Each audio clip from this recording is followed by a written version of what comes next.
কথাই বলে 10 মিলে করি কাজ হারি জিতি নাহি লাজ।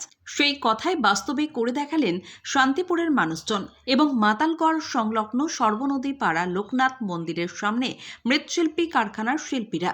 কয়েকদিন আগেই খবরের শিরোনামে উঠে এসেছিল স্থানীয় দুই দুষ্কৃতীর তাণ্ডবে মৃৎশিল্পীর কারখানার সমস্ত সরস্বতী মূর্তি ভেঙে দেওয়ার কথা। ঘটনায় অভিযুক্তদের গ্রেপ্তারও করেছে শান্তিপুর থানার পুলিশ।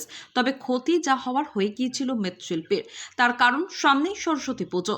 তার বানানো হয়ে গিয়েছিল অর্ডার অনুযায়ী 70 থেকে 80টি সরস্বতী দেবীর মূর্তি। এই সমস্ত মূর্তি ভেঙে দেওয়ার পর অথই জলে পড়েছিলেন তিনি। কিভাবে সমস্ত ক্লাবে, বাড়িতে, বারোয়ারিতে যথাসময়ে মূর্তি বানিয়ে দেবেন সেই চিন্তাতেই ঘুম আসতো না তার। টাকা পয়সা বড় কথা নয়, এখানে সব থেকে বড় কথা আবেগ এবং ভক্তির। কারণ এই মানুষগুলো বিশ্বাস করে, ভরসা করে এই মৃৎশিল্পীর কাছে নিজেদের সরস্বতী দেবীর বরাত দিয়েছিলেন।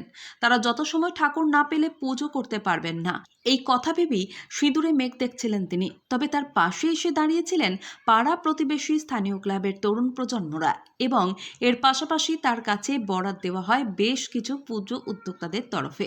সকলেই তাকে আশ্বাস দিয়েছিলেন চিন্তার কোনো কারণ নেই, পুনরায় মূর্তি গড়তে সবাই তাকে সাহায্য করবেন, শুধু মুখের কথা নয়। এরপরই সকলে ওই মৃৎশিল্পীর সঙ্গে হাতে হাত লাগিয়ে ঠাকুর বানাতে শুরু করেন এবং এর ফলস্বরূপ পুজোর 2 দিন আগেই পুনরায় তৈরি হয়ে গেল 70 থেকে 80টি সরস্বতী দেবীর প্রতিমা।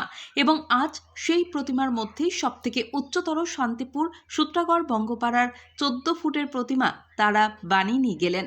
উদ্যোক্তারা জানাচ্ছেন, জ্ঞানের আলো ছড়িয়ে দিতে আজ থেকে প্রায় 45 বছর আগে বর্তমান বয়স্করা যারা তখন ছাত্র ছিলেন তারাই এই পুজোর সূচনা করেছিলেন। তবে উচ্চতা বাড়তে বাড়তে আজকে শান্তিপুরের সর্বোচ্চ উচ্চতা বড় মা। একসময় ক্লাব ব্যান্ডের ভাড়ার অর্থে পুজো হতো মায়ের। উদ্যোক্তারা জানিয়েছেন, শিল্পীকে তারা আশ্বস্ত করেছিলেন চিন্তার কোনো কারণ নেই, ক্ষতি যা হওয়ার হয়ে গিয়েছে, বরং নতুন করে মূর্তি করতে যথাসম্ভব তার পাশে তারা থাকবেন। আর সেই কারণেই সম্ভব হলো নতুন মূর্তি যথাসময়ে পেতে।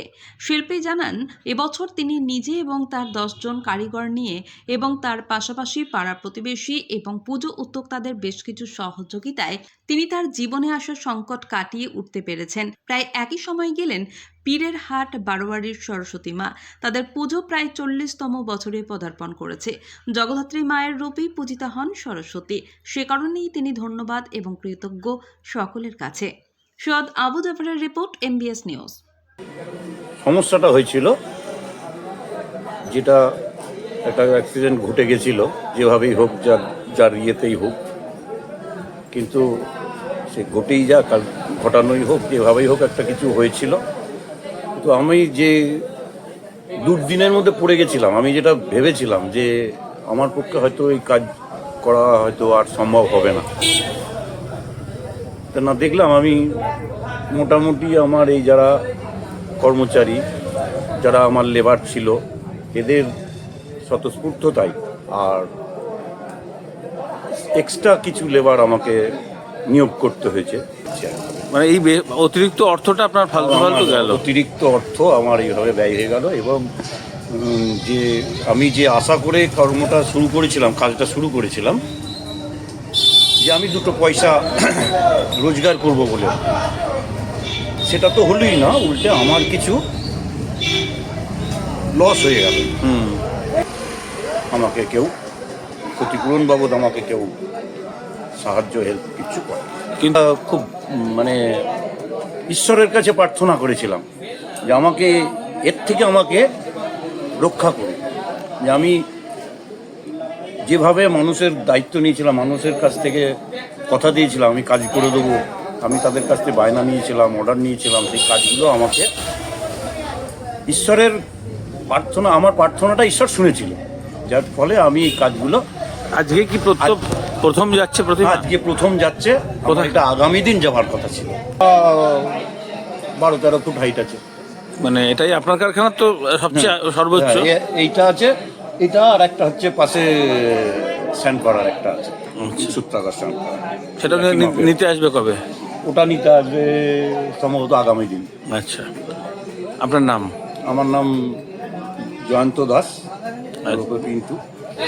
ছেলের নাম? ছেলের নাম পলাশ দাস। এটা পীরহাট বারোয়ারির পুজো। সেক্ষেত্রে মানে জগদ্ধাত্রী মায়ের যে পুজো হয় সেই মন্দিরেই? সেই মন্দিরেই পুজো হয়। আচ্ছা, তো এমনি বিশেষ কিছু নিয়ম বা কিছু? আর মায়ের যেরকম রূপ হয় জগতী মায়ের, সেই রূপেই সব কিছু করেই আমরা পুজোটা করি। আর বানানো কি এখান থেকেই হয়? আর বানানো এখান থেকেই হয়। তো এবার তো একটা দুর্ঘটনা ঘটে গেছে, তো হ্যাঁ, তারপরেও কি ঠিকঠাক মতো? হ্যাঁ, ঠিক টাইমে আমরা ঠাকুর পেয়েছি। আমরা সবাই ছেলেপুলেই এইসব পুজো, পাড়ার পুজোই সব ছেলেপুলেরাই করি আমরা। মানে জগদ্ধাত্রী মায়ের যেরকম ভাবে হয় সেরকম ভাবে আমরা সব একসঙ্গে মিলে সব সরস্বতী পুজো মায়েও করি। সেইভাবে? হ্যাঁ হ্যাঁ, পুজো করি। সেখান থেকে নিয়ে আমাদের প্রতিমা মন্দির যেটা রয়েছে সেখানে নিয়ে গিয়ে রাখা হবে এবং শুক্রবারের দিন থেকে পুজো শুরু হবে। নেওয়ার যে কি আজ নিয়ম থাকে ঠিক আমাদের ঠাকুর সেই তেমন নিয়মেই। ভাবে একই নিয়মে পুজো হয়, আর- মানে আলাদা কোনো বিশেষ কোনো নিয়ম নেই। বিসর্জনের ক্ষেত্রে শোভাযাত্রা হয়? হ্যাঁ, এবার নাই, কয়েক বছর ধরে শোভাযাত্রাটা হচ্ছে এবং জাঁকজমকপূর্ণভাবে আমরা শোভাযাত্রায় ঠাকুরটাকে নিয়ে যাবো সুস্তাগড় রাজপথ মধ্য দিয়ে। আপনার নাম পরিচয়? চিরন্ময় প্রামাণিক, সুস্তাগড় অঙ্গপাড়া এবং এই ক্লাবের বারোয়ারি একজন সদস্য।